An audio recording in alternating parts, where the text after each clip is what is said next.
Chers amis, aujourd'hui nous sommes un jour où nous montons tous sur la période du Beth Amikdash, où évidemment nous sommes extrêmement touchés, profondément touchés que ce Beth Amikdash premier, deuxième ait disparu. On sait que le Beth Amikdash occupe une centrale et fait partie centrale de notre existence, de notre vécu. C'est plus qu'un parlement, c'est plus qu'un palais, c'est tout le cœur du Ham Israël. C'est notre union, notre réalité passe par le Beth Amikdash. En effet, on sait que le Beth Amikdash, c'est le point d'intersection entre les mondes en haut et les mondes en bas. Toute cette possibilité d'attacher ce qu'on appelle les Eilonim et les Tartonim passe par ce Beth Amikdash. Et c'est la maison de prière, c'est la maison de Korbanot, de pouvoir se rapprocher d'Akadosh Baruch Hu. C'est véritablement un point, pas accessoire, mais essentiel dans notre conscient et inconscient collectif. Et voilà que malheureusement, il a été détruit. On connaît tous les raisons. On nous a tous répété à plusieurs reprises. Mais il y a quelque chose que je voudrais partager avec vous. Un enseignement extraordinaire de Rabbi Nachman. Torah Kouf, la Torah 219 plutôt. Resh Yud-Tet. 219 dans l'écouté Moran. Écoutez bien. Je crois qu'on va avoir un nouvel éclairage qu'on a rarement écouté et qui mérite d'être écouté. Bitsa Emrato. Les lamentations dans les Chaïs disent comme ça. God, Dieu, a planifié selon, et il a exécuté selon sa parole. Et il a commandé déjà bien en avant. C'est ce qui est écrit dans les lamentations. Vient le Midrash Echa et il commence ce Bitsa Emrato, c'est-à-dire Dieu a planifié, exécuté selon ses paroles, en disant Beza pour Piradile. Qu'est-ce que ça veut dire? Il a déchiré son tenue royale, sa robe royale. C'est un jeu de mots, mais il faut le comprendre comme ça, nos Chachamim. Et là, nos Chachamim et Rabbi Nachman nous enseignent la chose suivante, écoutez bien. Il dit en effet que le Beth Amikdash ne peut pas en vérité supporter le kavod et la grandeur divine. Il n'y a rien au monde qui soit assez grand pour contenir la grandeur divine. Comme c'est rapporté en Melachim, Hine Hashamaim Ushme Hashamaim Lo Yechalkelucha Av Ki Bet HaBaitazeh. N'est-ce pas que le ciel et les plus hauts des cieux ne peuvent te contenir?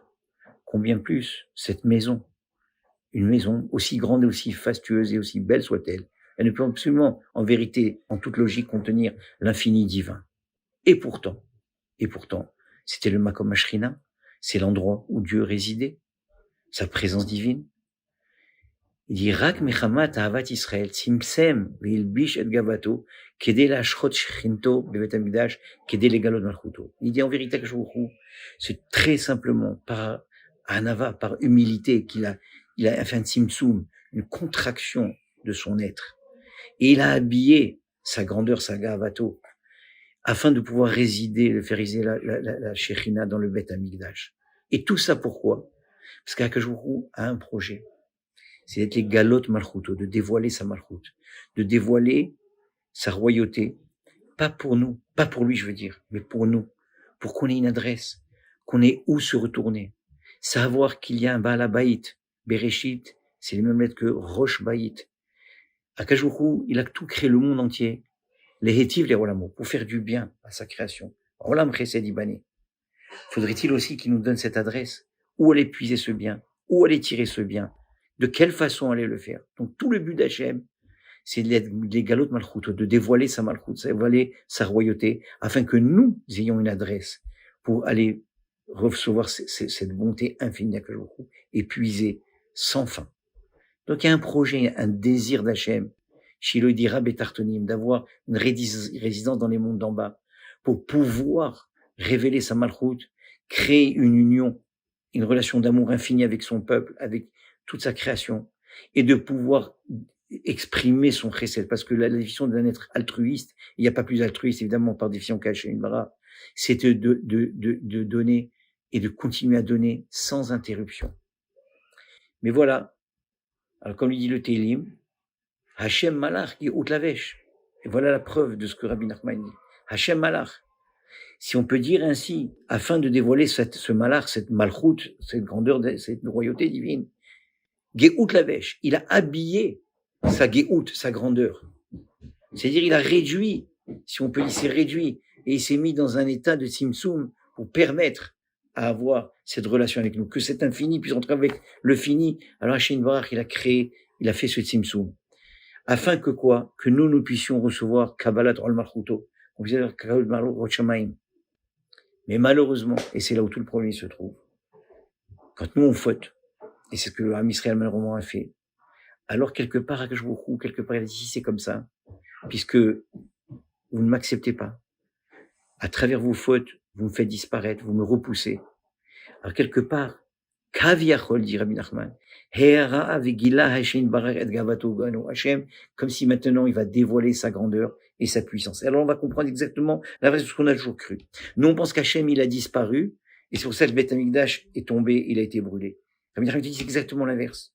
Hachem s'est complètement dévoilé, il a enlevé son lévouche, il a enlevé son tzimtzum, il a enlevé ce qui le réduisait et qui filtrait sa lumière et qui tamisait sa lumière.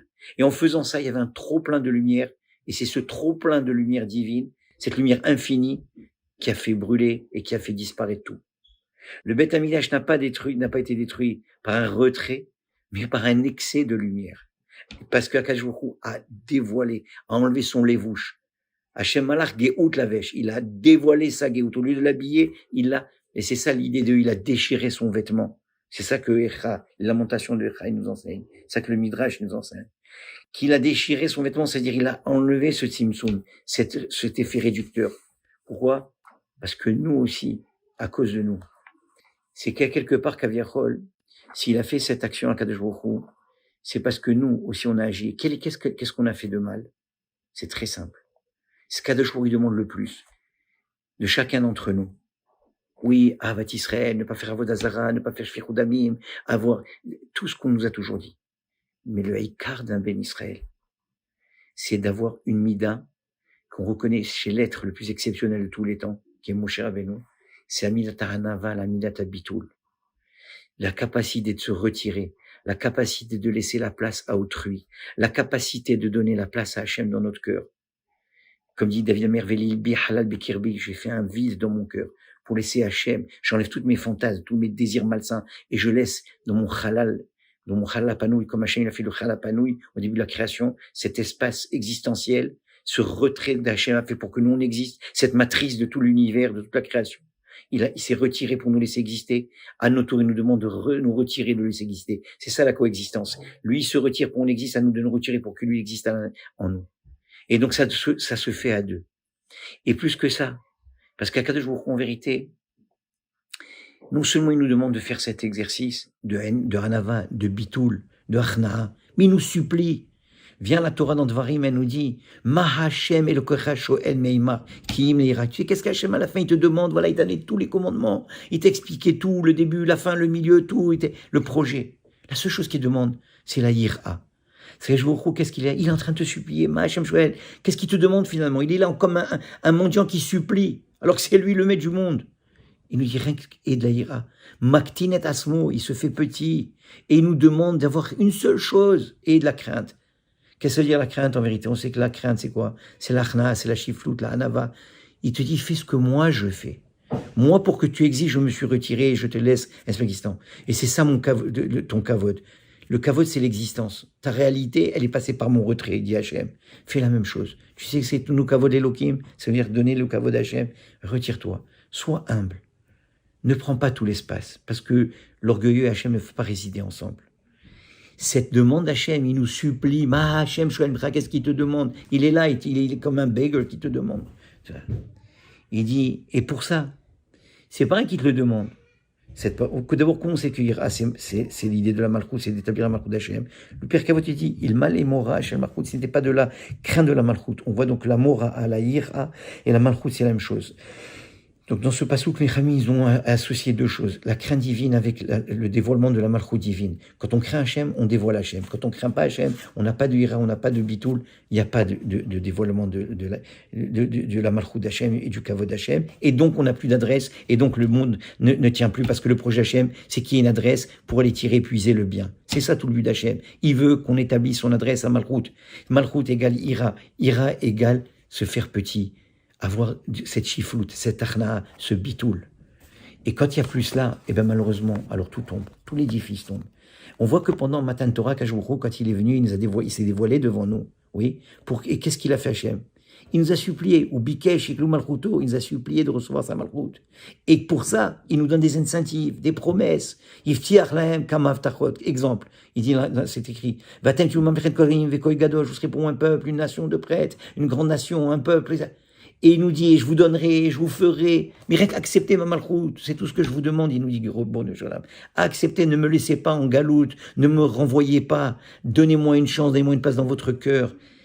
Effacez-vous, comme moi je ne suis effacé, effacez-vous. Et ce bitoul. C'est tout. Et il nous promet en plus, il vient, il nous encourage, il nous donne des bonus, et je te donnerai. Rien qu'une chose. Pour que mon projet marche, il faut que toi, tu fasses ce que moi je fais. Et c'est Arna, ce bitoul. Ou ba'avour, le passage dit clairement. Ou ba'avour, tiye irato alpenem, afin que vous ayez cette ira sur vos visages. N'est-ce pas? Qui kolze bijila, tout ça c'est pour qu'on développe la ira de Shamaim, la malchoute, la possibilité de résidence d'Hachem dans ce monde. Alors pour ça, il faut qu'on soit maktim. Et c'est pour ça qu'il dit Hachem alar, geout lavesh. Hachem, sa malchoute, elle passe par le lavèche de son geout, l'habillement de sa grandeur. Mais malheureusement, quand on n'a pas cette attitude, on a une attitude d'arrogance, et on vient, Ani, aïe, il dit, j'ai entendu récemment quelqu'un disait, la pire lettre de l'alphabet, même chez les goyim, c'est la plus petite lettre, I, iPhone, iPad, ISDA, I, moi, me and myself and I. Ça, c'est la pire. Le Ani. Tout le travail de ce monde, on l'a répété dans plusieurs shiurim, le mot Ani, il faut rien que changer le yud de place et le rendre Aïn. Prendre le yud de la fin du mot Ani et le mettre au milieu pour faire Aïn va Ephes. Être à l'image de Dieu, c'est apprendre à s'annuler. Hanav Mikol Adam, Moshe Rabbeinu, le tzaddik et Sodolam, Moshe Rabbeinu, c'était le bitul Hanava par excellence. C'est la seule qualité qu'on parle de Moshe Rabbeinu. C'est pour ça qu'il avait le panim el panim. C'est pour ça qu'il était mamshir, le Elokut, là où il allait. C'est pour ça qu'il a construit le Mishkan, qui était l'ancêtre du Bet Hamikdash. Tout passait par la bitul Hanava. C'est la mida par excellence. Et quand on n'a plus cette mida, quand on n'a plus alors malheureusement, tout va tomber. Et c'est ce qui est arrivé. Quand nous, on a eu cette arrogance, on n'avait plus ce chiflout. Alors malheureusement, Akshbourou, il est venu, il a déchiré son vêtement. Vous voulez pas jouer la carte de la Nava? Eh bien, moi non plus alors. Et il déchire son vêtement. Et il n'est plus dans un aspect de Geout Lavesh. Il est maintenant dans un aspect, comme on l'a dit au tout début, comme c'est rapporté dans l'alimentation, et je vous le répète, Bitsa Emrato. Le Midrash, il dit, Béza pour Piradilé, il a déchiré son vêtement. Sa robe royale, son vêtement royal. Et là, qu'est-ce qu'il fait quand il déchire? Eh bien, c'est toute sa grandeur qui apparaît. C'est un flot de lumière infini. Et que même tous les cieux des cieux, et évidemment le Beth Amikdash, ne peuvent contenir. Même cette maison ne peut pas te contenir. L'infini ne peut pas contenir le fini si Hachem ne fait pas ce tzimtzum et ce bitoul. Et c'est ce qui s'est passé au moment du Beth Amikdash. Leçon très simple, chers amis, je termine là-dessus. Le message est très clair. L'essentiel, et le Rambam il dit dans le Chot Teshuvah, l'essentiel et la mida sur laquelle il faut travailler au maximum, c'est le bitoul et la hanava. C'est quoi le bitoul et la hanava? C'est pas dire je suis rien, je vaux rien, pas du tout. Ça peut être même de la fausse gava, c'est peu terrible. Le bitoul et la hanava, c'est de tout rapporter à Hachem, de tout redonner. Hachem il t'a donné une force dans un domaine, redonne à qui de droit ce kavod, tout vient d'Hachem.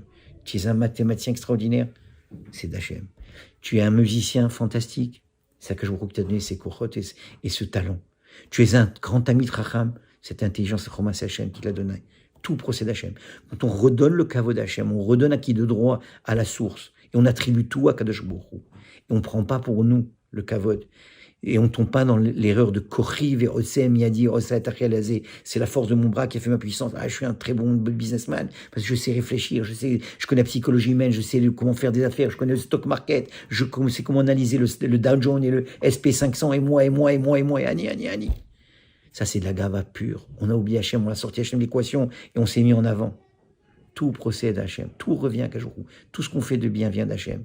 Tout ce qui nous arrive, notre vie, on est dépositaire de la vie qu'Hachem nous a donnée, rien d'autre. C'est lui, le maître absolu, c'est le créateur, le boré, le yotzer, c'est tout. Et quand on a cet anava de tout lui ramener, eh bien lui aussi, évidemment, lui il a commencé le premier. C'est lui le premier qui s'est retiré pour qu'on existe, et qui nous a tout transmis en fidéicommis, et qui nous a mis in trust, tout ce qu'on reçoit. Et il dit, à votre tour, de me laisser une place dans vos cœurs. Alors, Bezrat Hashem, fasse en sorte que on médite beaucoup sur cette Midata Anava. Et juste un conseil, vous allez dire, oh, mais comment faire, comment y arriver, c'est quasiment mission impossible, je vais pas aller jeter chez IGA une canette de Anava, d'humilité, comment je vais vous laisse avec un dernier conseil de Rabbi Nachman. Rabbi Nachman, il explique dans la Torah 52 que l'essentiel pour aller chercher l'Anava, la avoda la plus puissante, qui donne le plus de nachat ruach HaKadosh Baruch Hu, plus que tout le monde, c'est l'Eid Bo des doutes. C'est de s'isoler et de parler avec Hachem. Quand quelqu'un s'isole et il prend le temps de parler avec Hachem, dans ses propres mots, dans son propre langage, et ça c'est très universel, tout le monde peut le faire. C'est pas réservé à des grands ou à des petits, des moyens, tout le monde a accès. Comme nos grands-mères, la main sur la mezouza. Quand on fait ça, qu'est-ce qu'on est en train de montrer? Quand on s'assoit, on prend le temps de discuter avec Hachem et de lui donner du nahatrouar, de lui donner de l'importance, la chashi, vous lui montrer. Et on vient et on reconnaît qu'il n'y a que de lui que j'aurai ma Yeshua. Il n'y a que à lui que je peux m'adresser. Il n'y a aucun homme ou une personne sur terre qui pourra m'aider si ce n'est pas lui. Quand je prie à Kajrou, Tefila le El Chayai, la Tefila au Dieu de ma vie, au Dieu qui peut donner la vie, qui donne la vie, qui peut continuer. Quand on s'assoit et on prie Hachem, dans nos propres mots, dans notre propre langage, et on on déverse notre cœur à Kajbourou, et on lui confie tout, et nos soucis, et nos bobos, et nos angoisses, et nos craintes, et on le remercie évidemment aussi pour tout ce qu'il fait, et tout ce qu'il a dit depuis toujours, et encore, qu'il nous a donné. Il est une fontaine intarissable de chesed et de bonté, et on lui reconnaît, on lui redit, et on le remercie pour ça. Alors qu'est-ce qu'on est en train de faire? On est en train de reconnaître que tout vient de lui. Ça, c'est le bitoul. Ça, c'est la hanava. Ça, c'est redonner le kavod acquis de droit. Et Hachem, il a un très grand plaisir parce qu'on lui donne maintenant une assise dans ce monde. On lui donne un podium. On lui donne une adresse. On a établi son adresse. Et maintenant que son adresse est établie, alors son projet à lui peut marcher. C'est quoi? C'est de déverser son bien. Parce qu'il y a une adresse pour son bien. Alors, Bezrat Hashem, qu'on soit zoré, d'établir le kavod d'Hachem, de ne pas faire un galout à Shrina, chas v'shalom. La Shrina n'en peut plus d'être en exil. La Shrina n'en peut plus parce que le but d'Hachem, c'est pas ni nous soyons en exil, ni que la Shrina soit en exil. C'est d'avoir une relation d'amour avec son peuple. Que ce monde arrive à sa perfection à travers le bien, le chesed, la vérité, la shlemut. Alors, Bezrat Hashem, ensemble, Beyachad, qu'on travaille sur redonner tout le temps le kavod d'Hachem, d'établir sa malchoute, d'avoir cette crainte divine, Yirat Shamayim Bezrat Hashem, les kabel ol malchut Shamayim Bezrat Hashem, dans la plus grande simplicité, la plus grande tmimout, la plus grande naïveté, pas de chokhmot, pas de sophistication intellectuelle. Tzadik be'emunato yechie, rien qu'avec la emuna simple et pshuta, comme nos ancêtres avaient. Amen Keneratzoy.